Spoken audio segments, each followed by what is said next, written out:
అహ్మదాబాద్ వేదికగా ఎలిమినేటర్ 1కి ఈరోజు రంగం సిద్ధమైంది. ఈరోజు సాయంత్రం 7:30 ఆర్సీబీ వర్సెస్ ఆర్ఆర్ మ్యాచ్ జరగనుంది.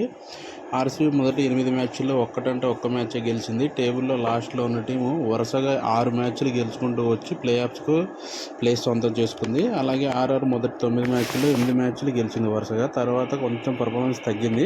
ఆర్సీబీ ఆర్ఆర్ ఆడిన లాస్ట్ 10 మ్యాచ్లు చూసుకున్నట్లయితే ఆర్ఆర్ 3 మ్యాచ్లు గెలిచింది, ఆర్సీబీ 7 మ్యాచ్లు గెలిచింది.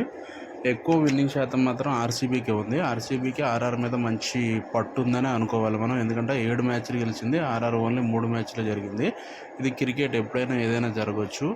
ఈరోజు మాత్రం ఎవరు విన్ అవుతారో వాళ్ళు మళ్ళీ ఎస్ఆర్హెచ్తో ఆడాల్సి వస్తుంది. ఎస్ఆర్హెచ్తో ఆడి అందులో గెలిచిన వాళ్ళు మాత్రమే ఫైనల్కి వెళ్తారనమాట. ఆర్ఆర్ చూసుకున్నట్టయితే ఐపీఎల్ స్టార్టింగ్లో కప్పు కొట్టారండి 2008లో. ఆర్సీబీకి మాత్రం ఇప్పటివరకు కప్పు లేదు. ఈరోజు మ్యాచ్లో గెలిచి ఫైనల్లో కేకేఆర్తో ఆడి మ్యాచ్ విన్ అయ్యి కప్పు కొట్టాలని ఆశిద్దాం మనందరం. Like the video, share and subscribe the channel please.